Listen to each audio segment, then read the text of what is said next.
साथियों नमस्कार। आप देख रहे हैं सुशील कुमार उपाध्याय यूट्यूब चैनल। साथियों आज की विशेष रिपोर्ट बिहार राज्य से हम आप तक पहुंचाएंगे। एक जांबाज साक्षरता कर्मी ने किस तरह से शिक्षा प्रेरकों की पीड़ा बीजेपी के राष्ट्रीय अध्यक्ष, प्रदेश अध्यक्ष सम्राट चौधरी और राष्ट्रीय अध्यक्ष जेपी नड्डा तक किस तरह से पहुंचाई है, पूरी रिपोर्ट हम आप तक पहुंचाएंगे।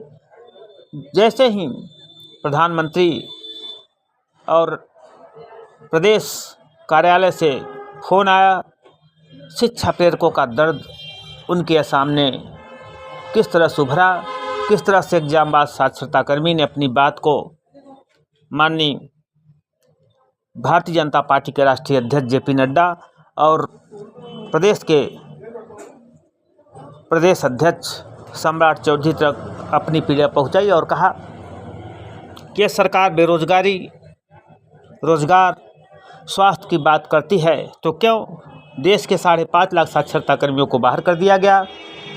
जो बेरोजगार हैं उनको रोजगार देने की बात सरकार कर रही है तो इनके साथ अत्याचार क्यों। आज वे भुखमरी के कगार पे है। और उन्होंने आगे कहा कि जो आयुष्मान कार्ड धारक हैं उनके लिए एक स्पेशल हॉस्पिटल भी खोला जाए जिससे गरीब लोग वहां पहुंचकर इलाज करा सकें। इन तमाम बातों पर उन्होंने चर्चा की।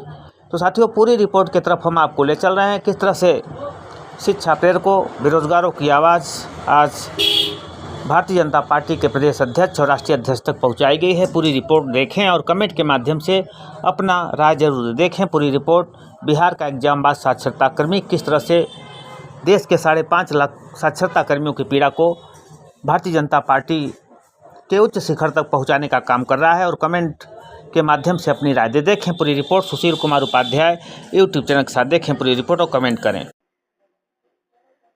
हेलो, नमस्कार सर, मेरा नाम प्रिंस है। मैं भाजपा प्रदेश कार्यालय से बात कर रहा हूँ। जी बोलिए। क्या मेरी बात राष्ट्रीय से हो रही है? जी हो रही है सर, क्या आपको लाभार्थी संपर्क अभियान से अवगत है सर आप? हाँ, अवगत तो है। ओके सर, आपको यह सूचित किया जाता है कि लाभार्थी संपर्क अभियान के अंतर्गत आपको लाभार्थी हेलो, बोलिए, आवाज सर नहीं आ रही। बताना चाहेंगे जानकारी के लिए आपको बताना चाहेंगे सर।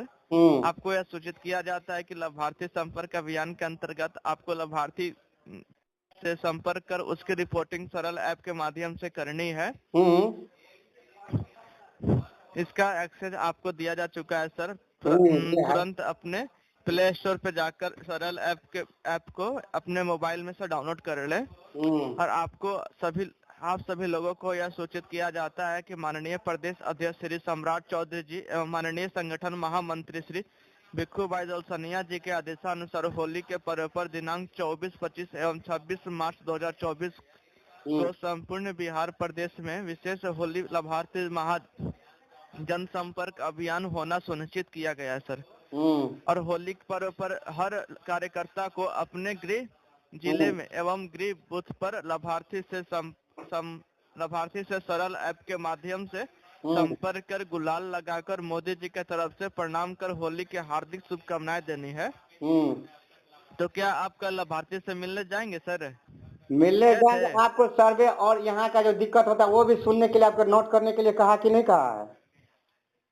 हाँ, बोला गया है सर। बोला गया तो उनको क्या दिक्कत है? लिखिए उसमें जो सरल ऐप के द्वारा जो लाभार्थी से एक तो है आपको प्रधानमंत्री ये वाला है जो कार्ड जो बन रहा है आयुष्मान कार्ड, वो प्रत्येक अनुमंडल में एक हॉस्पिटल खोलना चाहिए। उसमें सिर्फ आयुष्मान कार्ड वाला को इलाज होगा, नहीं तो बहुत गरीब को नहीं पता है कि प्राइवेटों में इसका इलाज होता है। कौन सा हॉस्पिटल रजिस्ट्रेशन है उसको पता गरीब का अभी तक नहीं है।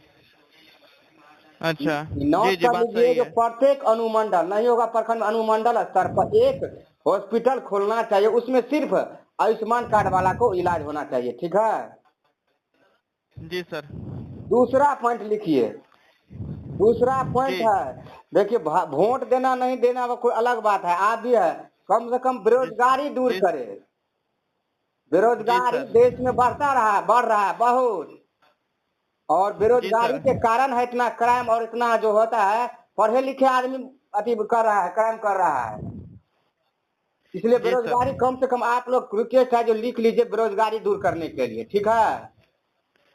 ठीक है। और एक आपके पास आपसे बात हमारे प्रदेश अध्यक्ष कार्यकर्ता को हो सकता है किसी के माध्यम के द्वारा?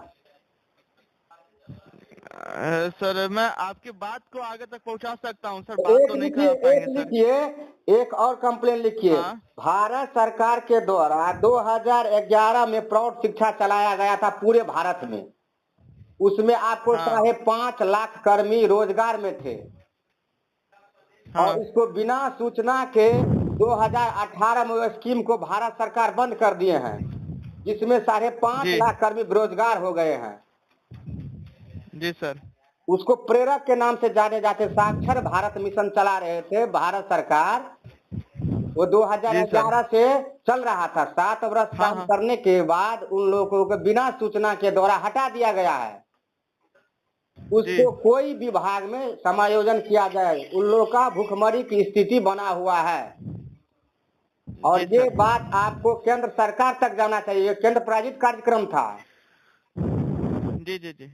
इस तरह का आवाज आप लोग उठाइए। बात को राष्ट्रीय कार्यकर्ता जो राष्ट्रीय अध्यक्ष जो है सर जेपी नड्डा तक ये बात जो है सर पहुंचेगी सर, अब उसके लिए निश्चिंत रहें सर। ये आपको आपसे होगा तो रिक्वेस्ट आपसे है। जो 5.5 लाख कर्मी प्रौढ़ शिक्षा में काम कर रहा था 2011, 7 साल नौकरी करने के बाद भारत सरकार इन लोगों को बेरोजगार कर दिया। आप ही बताइए, भारत सरकार रोजगार पे बात कर रहा है, फिर इसको बेरोजगार कैसे कर दिए? जी सर। आप ही बताइए, आप भी होंगे तो इसलिए ये सब बात वहाँ पे जाना चाहिए। ठीक है? जी जी। और ये जो आयुष्मान कार्ड वाला जो बोले हैं, वो प्रत्येक गरीब को उसका लाभ नहीं मिल पाता है। आप भी जानते हैं कि गरीब नहीं जान पाता कि प्राइवेट हॉस्पिटल में इसका इलाज हो रहा है, क्योंकि उसको पता नहीं उसमें रजिस्ट्रेशन है प्राइवेट वाला में। इसलिए प्रत्येक अनुमंडल में इनका एक आयुष्मान कार्ड का हॉस्पिटल होना चाहिए, जिसमें सब गरीब का इलाज हो। जी जी, सही बात है जी। आप लोग भी कहिए। आप लोग भी, अगर कोई कहेगा कार्यकर्ता से हो गए थे वहाँ पे इलाज नहीं हुआ, मालूम ही नहीं, गरीब आदमी नहीं जाता है, इसीलिए उसको पता रहेगा जो अनुमंडल में हॉस्पिटल है। जी जी, सही बात है सर। मैं आपकी बात से सहमत हूँ सर। बहुत अच्छा लगा आपका सुझाव।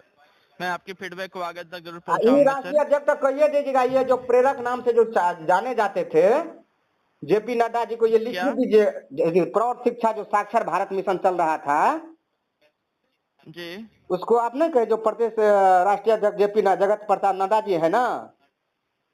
हाँ हाँ हाँ, वहाँ तक ये बात जाना चाहिए कि भाई आप कहते हैं बेरोजगारी दूर करेंगे, एक तरफ से आप बेरोजगार हो तो उसको रोजगार बेरोजगार कर दिए हैं।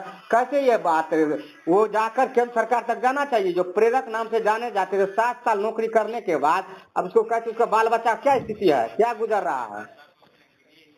जी सर, आप ही बताइए। जो आदमी कुर्सी पर है, अगर उसको कुर्सी में हटा दिया जाएगा तो कैसे फील होगा। सही बात है सर। 7 साल नौकरी करने के बाद वो लोग अभी बेरोजगार है। आप ही बताइए समाज में उसको क्या है, समाज में क्या बोलेगा। जो हम नौकरी करें, समाज उसको क्या कहेंगे, वो तो बोलने लायक नहीं है। सही बात है सर। मैं आपकी बात से पूरा सहमत हूँ सर। मैं आपकी बात को आगे तक जरूर पहुँचाऊंगा जी। ठीक है सर, ठीक है सर। मैं बोलूंगा भी कि इस बात पर ध्यान से सुनी जाए और इस पे चर्चा की जाए सर, और ताकि उन लोगों का भी फिर से रोजगार आ सके। जी जी जी, आपसे रिक्वेस्ट है कि इन बात पर चर्चा होना चाहिए। जो रोजगार पर जो आदमी रोजगार तो उसको बेरोजगार हो गए, अगर वो 7 साल नौकरी किया होना सर। जी जी जी, सही बात है सर।